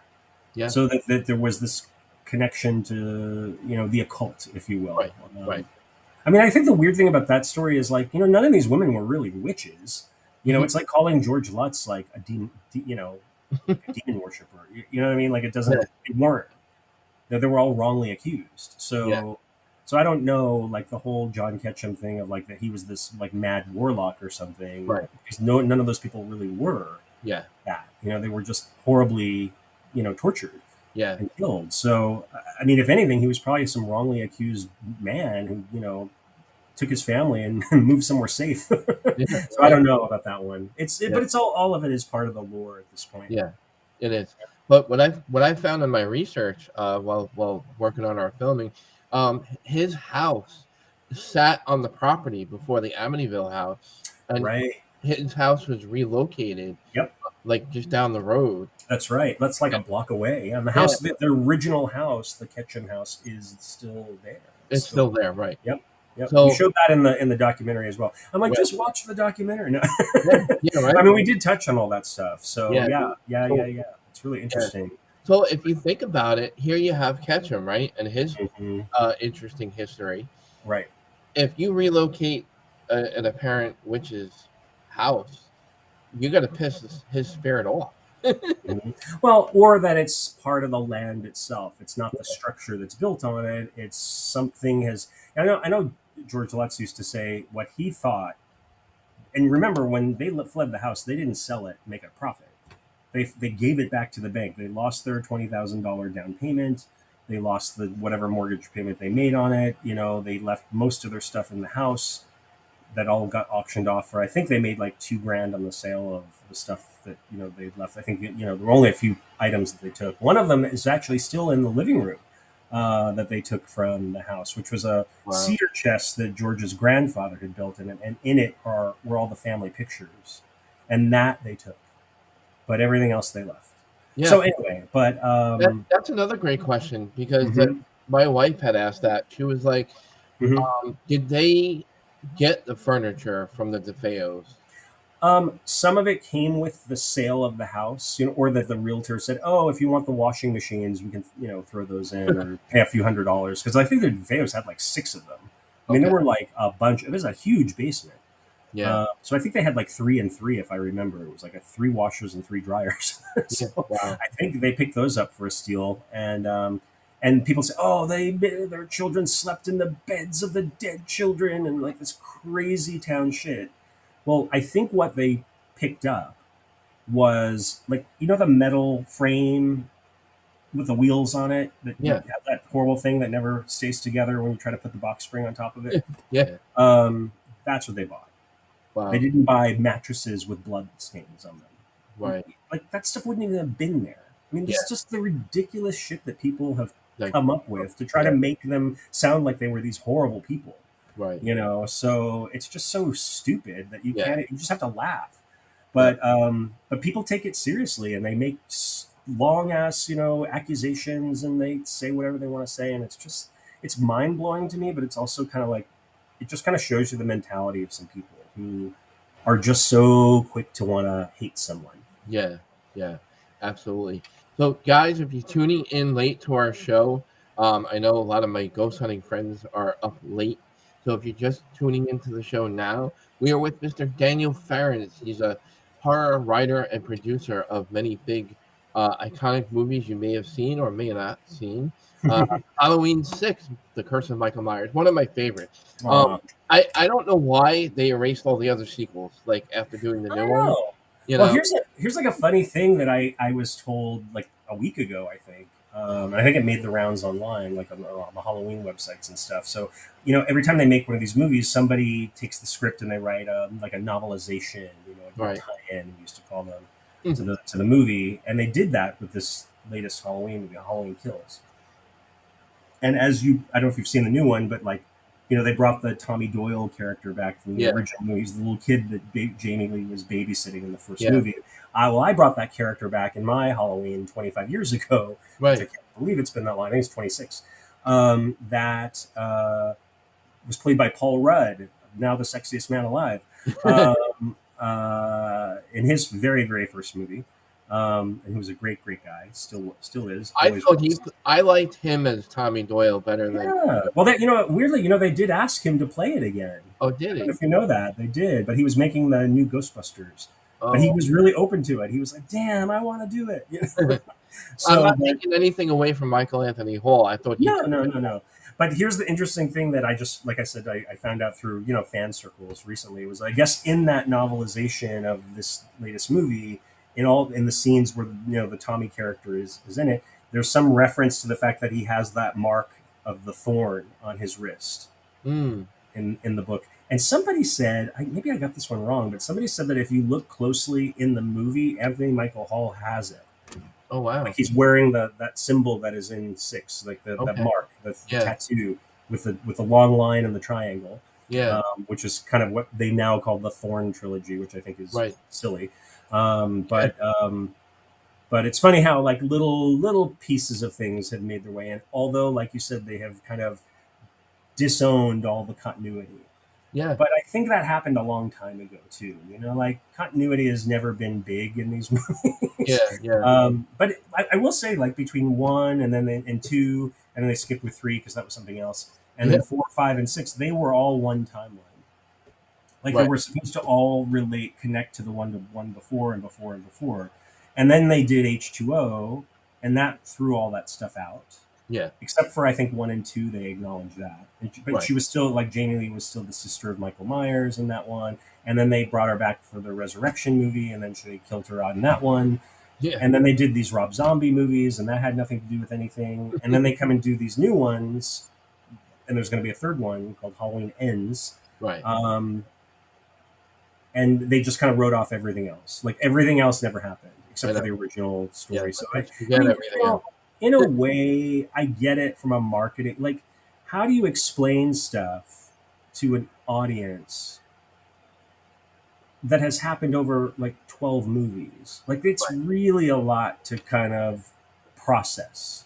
Yeah. Even by the time we got to 6, we're like, oh my God, there's like so many. Like, I had to make a family tree. There's so many characters. Yeah. So, I think they were trying to pare it all down, bring it back to the essence of the original, take away that bloodline stuff that got kind of convoluted and weird, and just see what that would look like. And I think, look, I mean, they're super successful movies, and everybody seems happy with them. So, maybe they made the right choice, and but I think it's fun that like in the movie you see the kids running around with a Halloween mask from Halloween 3. With those glow in the dark masks. Yeah. So they're paying some fan service to some of the earlier ones without trying to go, hey, you need to know this, and this if you want to understand our movie. So I think they just wiped all that away and then put in little kind of Easter eggs. Yeah, absolutely. So I think that's where they were coming from. Yeah. Well, I think we pretty much covered everything. If anybody has any questions, Oh my God, yeah.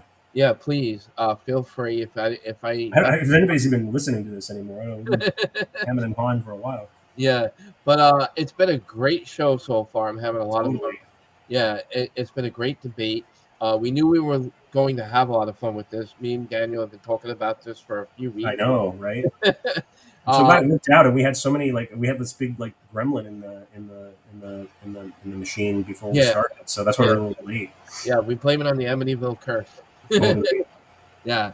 What are your I know Michael had a bunch of questions earlier. I don't know if we missed some of them. No, I don't. I Do we think answer it? What did he ask me? Oh, he did ask. I did answer the one about whether or not I met DeFeo, and yeah, and I then didn't. I'm kind of like, you know what? I'm kind of glad. yeah, In retrospect, he's like the one person that I'm good. I don't yeah, need to. I don't need to have that in my head. right, yeah. So. Do you have any projects upcoming you're working on that you'd Oh, like to share or? sure. Yeah. So I just made two movies that are out now. One is called, and they're kind of connected by title, but not by premise or story. Um, but the first one's called Ted Bundy, American Boogeyman, which is a really different kind of look at that story of those 4 years in which he was traversing the American highways, abducting and torturing and murdering these helpless girls.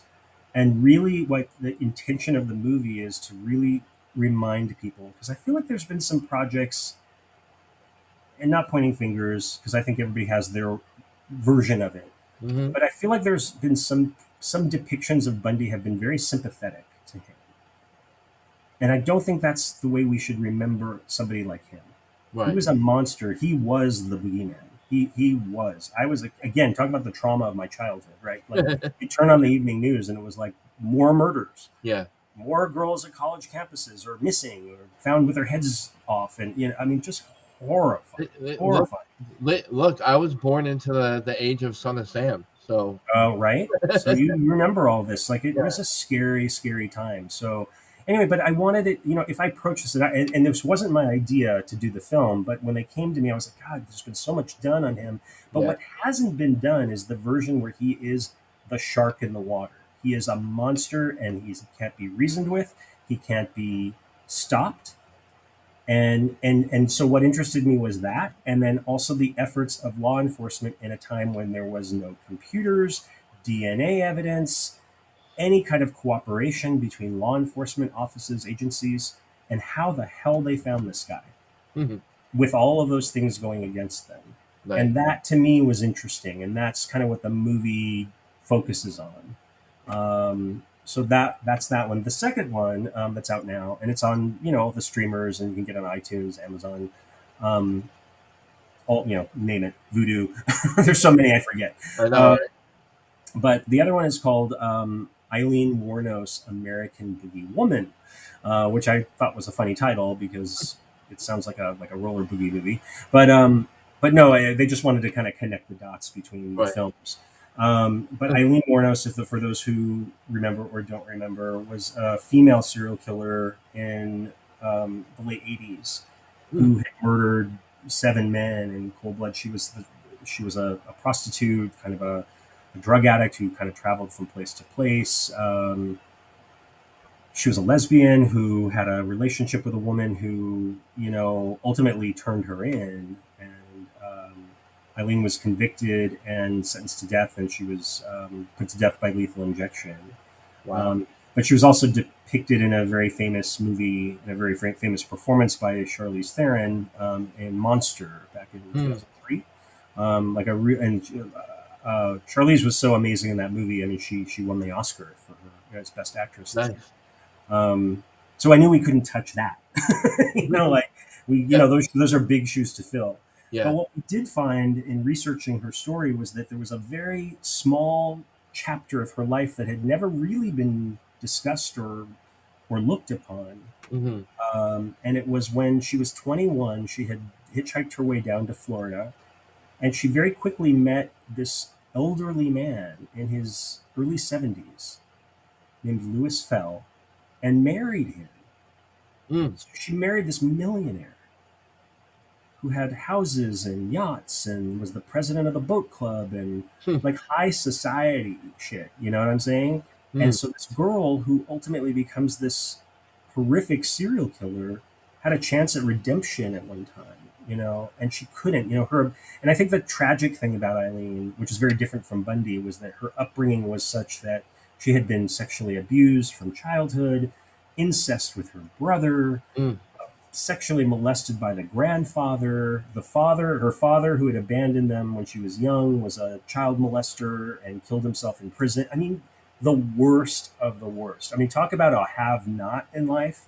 I mean, Eileen was put on the streets when she was like 11 or 12 years old. Well, She was there you sleeping go. in like, Yeah. junkyards and cars, like she was treated like trash. Wow. Like she meant nothing.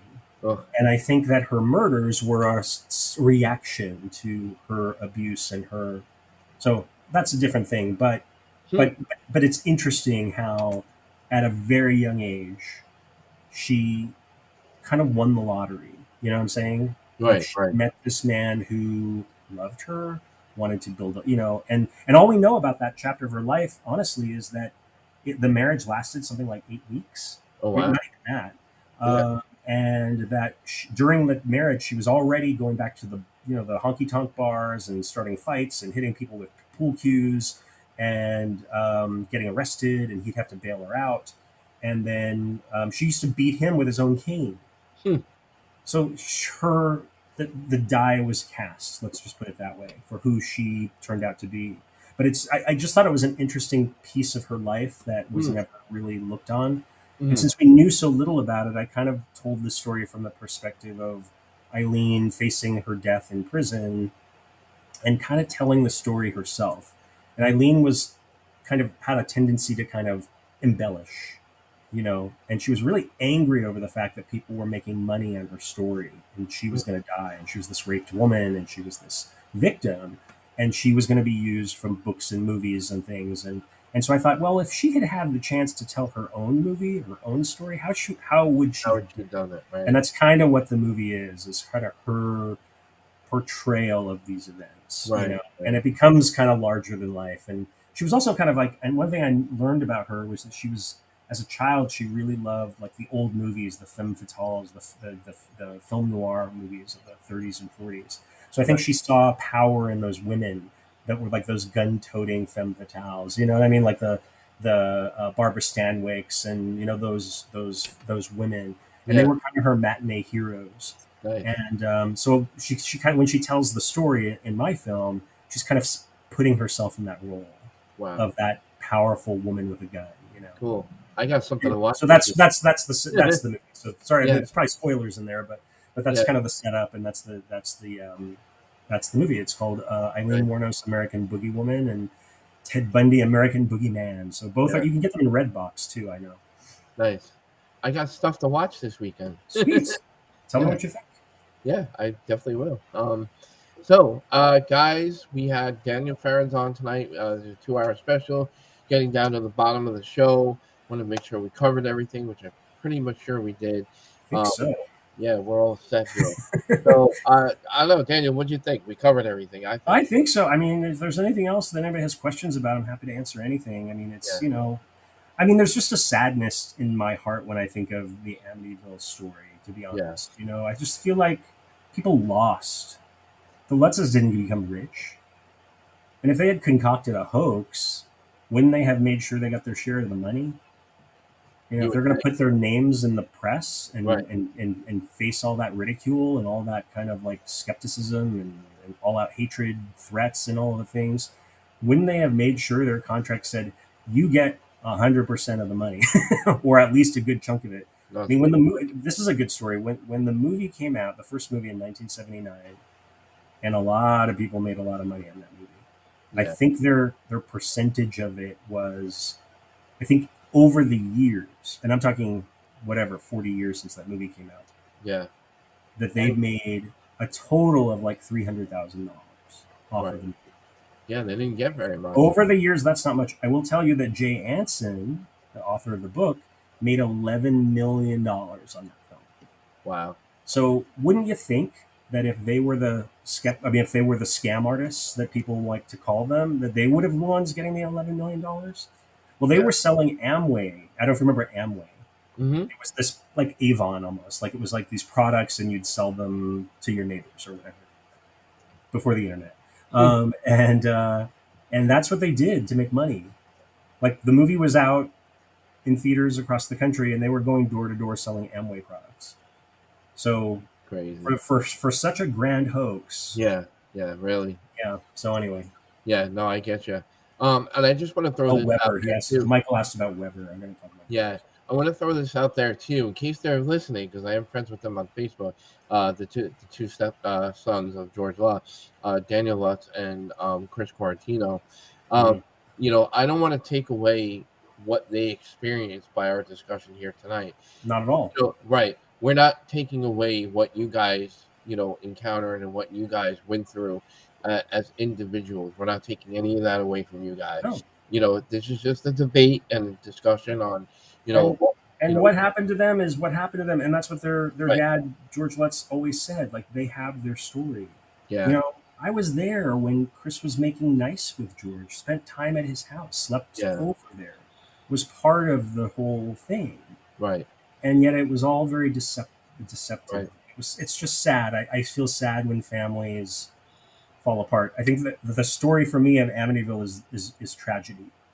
Yeah. On every level. Yeah.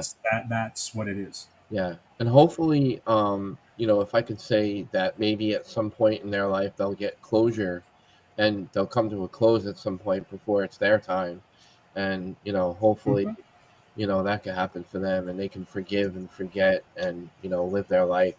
And, you know. Yeah, it's unfortunate. And, you know, and my heart goes out to both of them and to the girls. And certainly now, you know, they've left us, but George and Kathy, like, I think everybody suffered as a result of it. They didn't profit. They didn't become stars. They didn't, you know, and I think that the boys probably had a hard time in school. You know, I think they were ridiculed. I think kids teased them. Kids are just assholes. Yeah. So I feel like they kind of took the brunt of that stuff. And I think maybe they felt like he brought that on them. You know, like they didn't choose to have that book written. Yeah. They were little kids. They didn't know any better.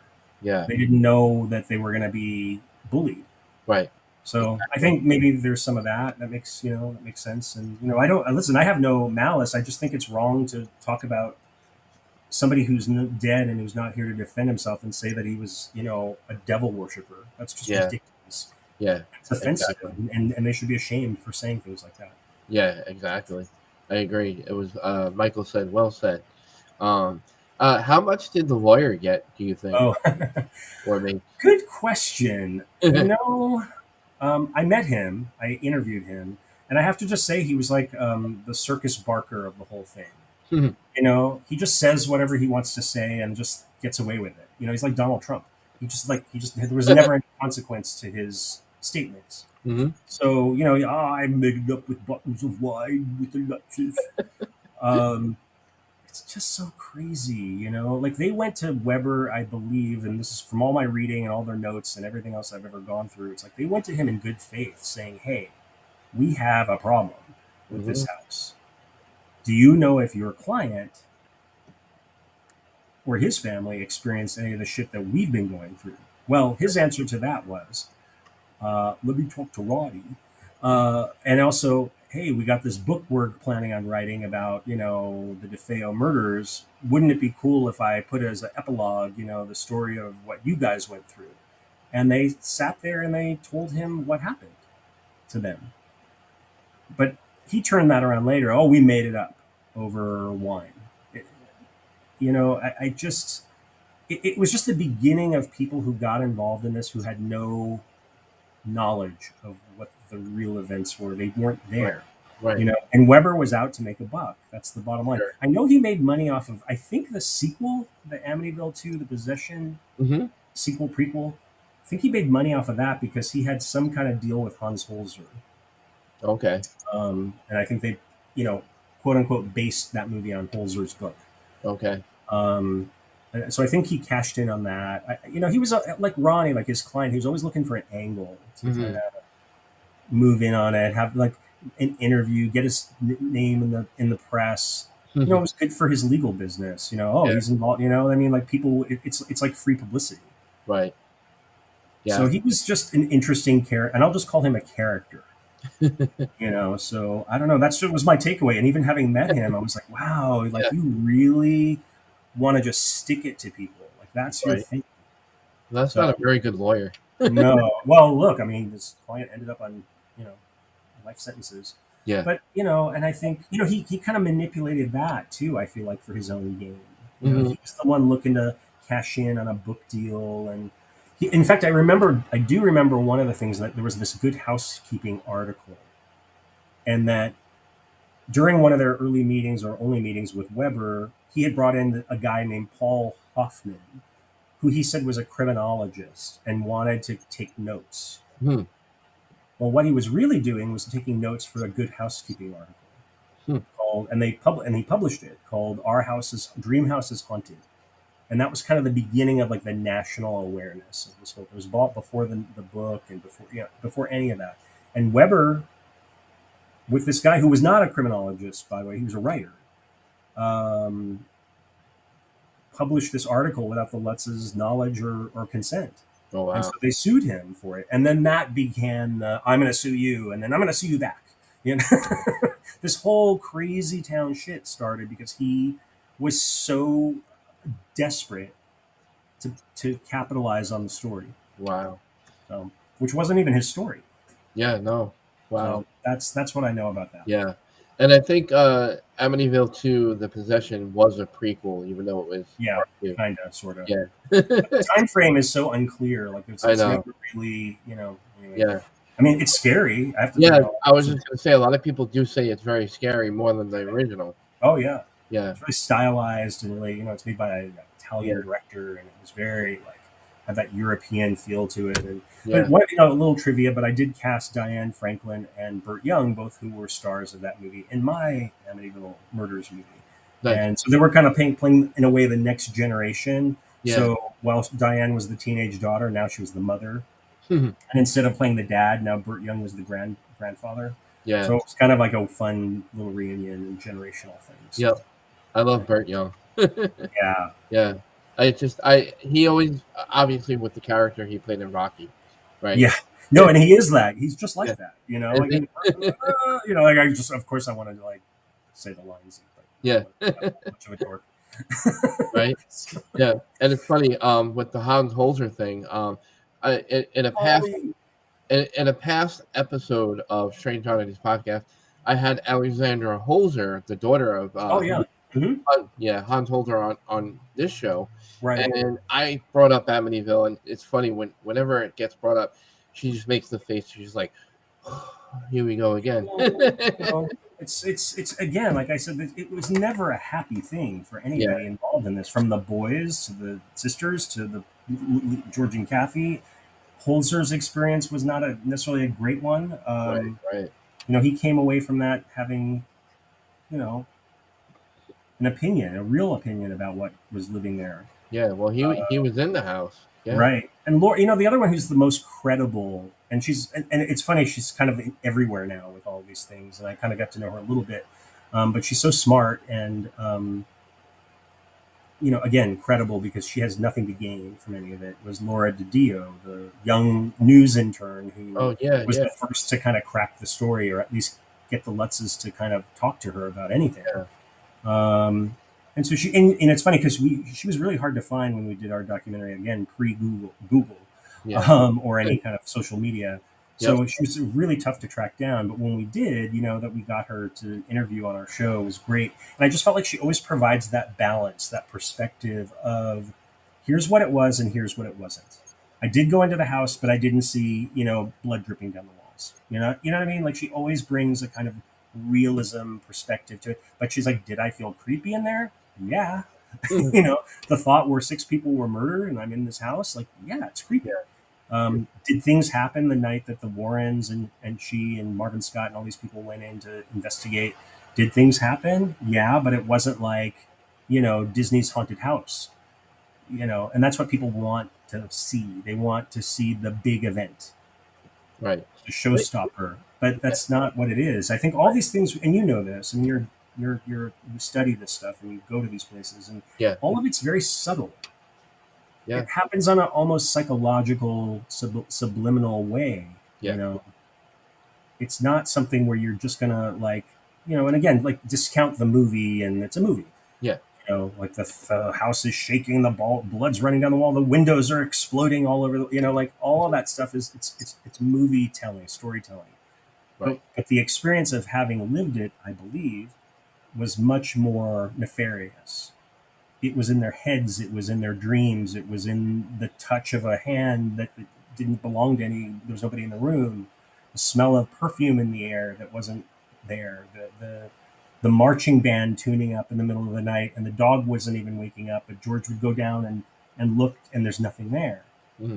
So like these are the ways that the whatever energy they believed was there was working its way through them. It was separating them so that they were all having their own experiences. Yeah. And I think that's part of why Lee would say that we all had our own. The house did its job by separating us and causing us to see something that the other person didn't see. Right, exactly. That makes sense. So that's why he always said to me about the boys is they had their experience, and I'm not here to say whether that is real or not, or how they feel about it. That's their job. It's their story. And I felt like that was really respectful. Yeah. And it's too bad that they didn't show him that respect. Right. No, I agree. I'm glad you brought up the Warrens a little bit, because we didn't even get too much into them. But the photo that got out to the public after their visitation to the house, I believe it was their photo during their time there that they claim that they captured this figure of a little child peering out from the bedroom doorway just beyond the staircase, and you see his head popping out with glowing eyes. Do you think that photo is real? Well, listen, I wasn't there. I keep going back to that. But what I will say is that from everybody that I spoke to who was there, and some people that I interviewed that didn't make it on camera,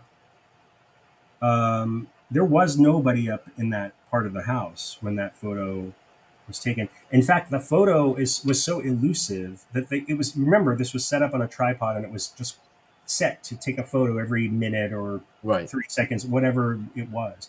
Infrared film, it's high speed.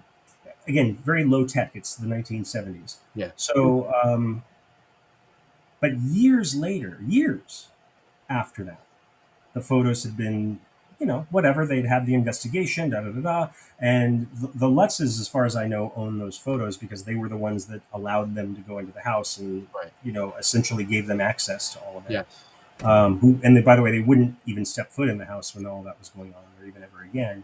But from what I was told, that the way they even discovered that one single image of that face staring, kind of it looks like a little boy almost peering around the bedroom door, was that, and remember, 2 or 3 years down the line. So if that was 76, this is now 79 or late 78. And George was at his office, and he had a secretary at the time who was like 8 months pregnant, ready to pop. And he handed her a big batch of photos. Remember, there were hundreds of them. And a lot of them were just the same thing over and over and over, just the same thing, because it was this tripod, and so he's like, look through these. We might want to publish them at some point. Find the best ones and let me know what you think. And it was just as simple as that. Like, she was bored, and he's like, look through these photos. And she kept going back to this one photo of, again, the hundreds of the same exact image. And every time she touched it, and this is what she said, was that the baby started kicking violently, like really violently. And then she'd look at other ones and it would stop. And then she'd go back to this one. And then she finally picked the photo up and stared at it, and she saw the face. That's how they found the photo. So there was no like, oh, we look 2 days later, look what we found. This was years later that they even discovered it. So, but yeah, I mean, that's a really strange photo and very controversial. Some people say it looks like he has eyeglasses on. Some people say, oh, it was the guy who was like, the production assistant or the Warrens, but I talked to him Oh, you did good. Yeah, and he's like, no, that's not me. That's definitely not me. Yeah. So, Well, yeah, take it for what you will. I right. wasn't there, but I can just say from the people that I knew and talked to about all of this, they're like, yeah, that was fucking weird. So, Thanks. Yeah. anyway, Ganyak Paranormal in the chat said, fantastic guest and episode oh, addressed every fable sold as a truth about the story very informatively and entertaining. oh, well, thank you. That's Yeah, very thank you nice. guys. I appreciate that myself. I want to thank everybody for their questions and their comments. It was a great chat during the show. Everybody, I'm so appreciative that everybody that tuned in tonight. Daniel, I hope you had a lot of fun on the show. Oh yeah, no, you're so much fun, and you did so much preparation for this. I can tell, or you just kind of like you know it so well that Yeah. it's Well, quite with all the easy for you to. research I've been doing prior to this. Oh wow, well, that's Yeah. awesome. But no, you did your homework because you knew Yeah. you had a lot of topics and a lot of things that I think people are interested in that sometimes don't get covered very well. Yeah. So Yeah. and again, I don't have all the answers. I don't know. I mean, Yeah. I was I a guy don't either. that made a documentary, and I was lucky enough to do it at a time when a lot of these people were still with us. Yep. So I think those documentaries kind of stand as a little time capsule of all of these things. And one of the things I wish I could do, and I looked for it for a long time, I just never came across it, was all the raw interview footage from that. Because again, you're editing for TV for time, you're trying to make it, juicy as you can. But there's so much stuff that didn't make it in. Hours. I think the Lutz interview was like 4 hours long. Wow. So just to like be able to pull that yeah, and to watch it unedited, untouched would be super interesting. Yeah. Absolutely. I just remember that we did it in a hotel conference room, but like a really small one, and it was Arizona, and it was like 120 degrees. Oh, man. And it was horrible. It was like the worst. Like, talk about being in hell. I mean, it felt like we were probably like sweating. Oh like my god, it was the worst. Yeah, it was so bad. Anyway, yeah. Yeah, but where can people get your information if you have a website you like to share? I'm not one of those. I don't like I don't know. Yeah. Promote myself that much, but I'm on Facebook and Instagram. It's just Daniel Farrands, and join me. I post just kind of weird stuff sometimes. Yeah. Right. And we, again, that's how we met each other. That's right. Yeah, we just crossed paths on Facebook, and Well, I think it's great. In that sense, I think all of the internet society we live in now is great because who knows if we would have ever met had it not been for Exactly. I always believe that you run into people for a reason, whatever that is. We don't know, and I just believe that people's energies connect for a reason, and for sure, whatever those reasons are is beyond me. Well, and it's all part of our own journey, and we're all learning as we go along. And I think that if we can help each other learn and expose ourselves to ideas that maybe we hadn't thought of, that's all really valuable. Exactly. So a big shout out to the Amityville horror fans out there. A big shout out to Mr. Daniel Farrands, who's been an awesome guest tonight. Really, it's been a pleasure. And an awesome host, by the way. Oh, thank you. I appreciate it. I hope to have you again sometime in the future. That'd be great. I would love it. Yeah, absolutely. We'll stay in touch. So for sure. Well, I'll see you on the message board. Yeah, exactly. Sure. I'm sure we'll get into something in there. Well, thanks for everybody who made it through all of this. Right. 2 hours of Strange Oddities. 2 hours of me. We made it. No, of me. I think I was just rattling on. Yeah. But thank you guys. Thank you to all of you guys who listened in, and thanks for having me. And blessings to all, and happy holidays. Yes, and before I end the show, I don't want to forget to thank all of our veterans, because it is Veterans Day. Yes. That we did this on Veterans Day. For sure. I'm a very patriotic person. I want to pay tribute to my men and women who have served our country, and pay my respects and honor the men and women who have served our country, who are veterans. Thank you for your services and for serving our country. Happy Veterans Day to everybody. Amen to that. Yeah. So, thanks again, and you have a great night, and thanks to everybody else again, and I will catch you on the forums for sure. Yeah, absolutely. So I will, I'm going to hang up on you now. All right. Sounds good. Have a good night. All right. Bye-bye. Great night. Yep. Bye-bye. Bye-bye. All right, guys. That was Daniel Farrands, horror writer, producer of Halloween 6, The Curse of Michael Myers, And he also wrote and produced The Girl Next Door, which was an adaptation off of Stephen King's novel, The Girl Next Door. He's, done a ton of other documentaries and short films, that dealt with the movie Scream. He produced and wrote A Haunting in Connecticut. If you haven't seen A Haunting in Connecticut, he also had a hand in that. And he told you about upcoming movies and projects that's coming up, which now I have movies to watch this weekend. All right. Well, I have a full weekend ahead of me. Guys, I hope you enjoyed the show. Tune in. I do have a guest next week. What's next week? The 18th, I believe. I'm going to look on my calendar right now to make sure we have. I hope I say his last name correctly. I'm terrible with last name. I'm going to have Sam Beltrusis on the show next week. I'm going to confirm with him in a couple of days that he'll be on the Strange Oddities podcast next week, November 18th. He recently discovered he's a relative descendant of Lizzie Borden.